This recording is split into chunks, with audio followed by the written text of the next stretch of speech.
Welcome back, everybody. This lesson is all about self-defense, okay? So self-defense is a little bit different than mixed martial arts, even though mixed martial arts techniques work very well within mixed self-defense situations. Using a little bit of self-defense tactics and awareness, it will definitely help to add to the things that we're learning in mixed martial arts, right? So even though there is a difference, all of the techniques that you use in mixed martial arts can be applied to defending yourself, right? All the mechanics that you learn for how to produce the most force can be used in self-defense, but in this lesson, it's going to be about making sure that you don't need to use these mixed martial arts tools. Okay, so that being said, self-defense is all about being smart. It's not necessarily about having the best technique or being all that prepared. It is great to be prepared, don't get me wrong. You want to be as prepared as possible, but you don't want to depend upon your martial arts to defend yourself, okay? You don't want to put yourself in that situation and test yourself against somebody that may be bigger or stronger, somebody might have a weapon, somebody that might have more than one person with them. Okay, so we're going to use our brains more than we're going to use our technique and our martial arts savvy. All right, so first it's about being aware. It's about being prepared. Okay, so in the situations, we have to have situational awareness, right? We have to know where the exits are and everything in every situation. We have to know what time and what place it is. If it's late and we're in the wrong neighborhood, it's just be aware of that and be aware of the dangers, okay? Don't put yourself in that place, right?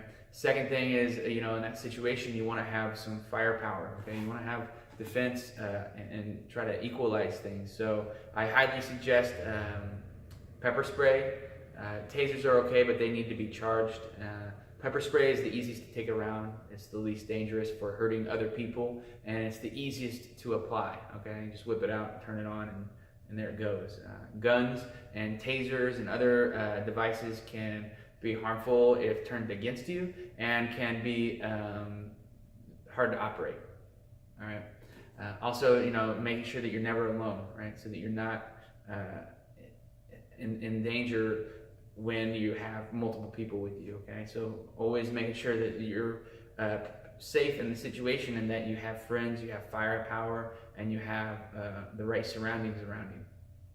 All right, now when you are confronted with a situation and you aren't able to improve the situation, there are a couple of things that you can use before the confrontation, before he touches you, okay? Before anybody gets close to laying a hand on you, there's a couple things you could do. And one is to show your firepower, okay? If somebody's coming towards you and you think they might be a threat, then you show them that you have pepper spray with you, okay? You show them that you're able to fight by getting in your stance. And maybe a person may not be attacking you. You might not be sure if somebody is coming and they mean harm, but there's no harm in bringing out your pepper spray. You should have that with you in those type of situations anyways. If you're alone and you're in a bad spot, you should just have it out and be ready.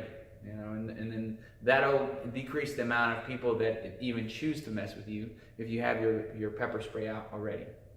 Okay. Somebody approaches you.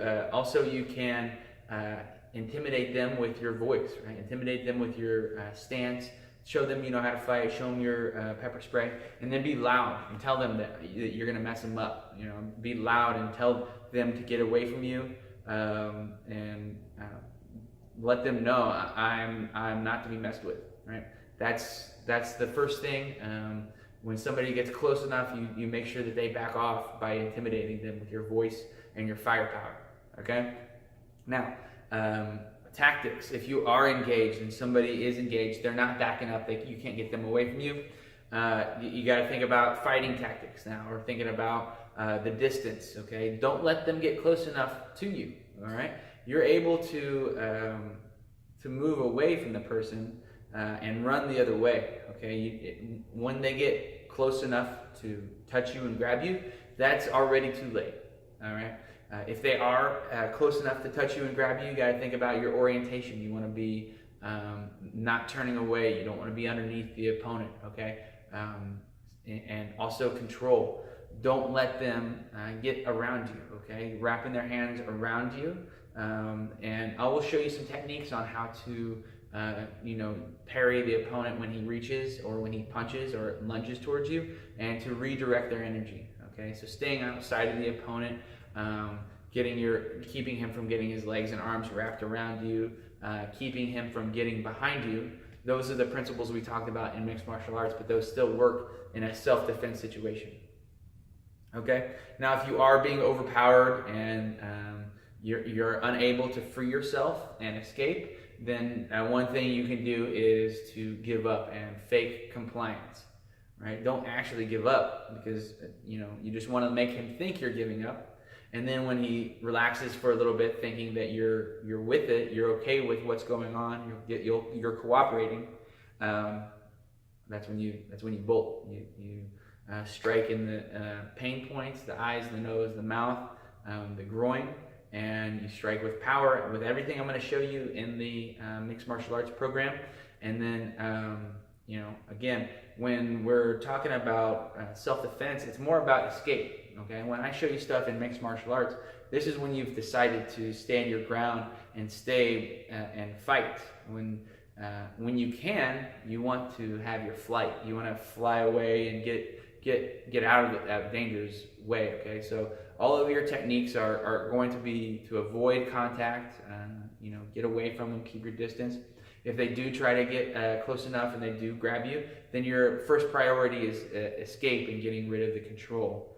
And then thinking about when you can't get away in the very beginning, now you're gonna go in your counter offense, where you're gonna strike the opponent in the eyes, the nose, and the mouth, the throat, and the groin, and whatever you can in order to distract them, to leave an opening so that you can escape. All right, so in that being said, remember guys, we gotta be smart. And again, martial arts even is about your brain and how well you activate and how smart you are, instead of your brawn and your power. Okay, so think about that now as we go through this course. Thank you.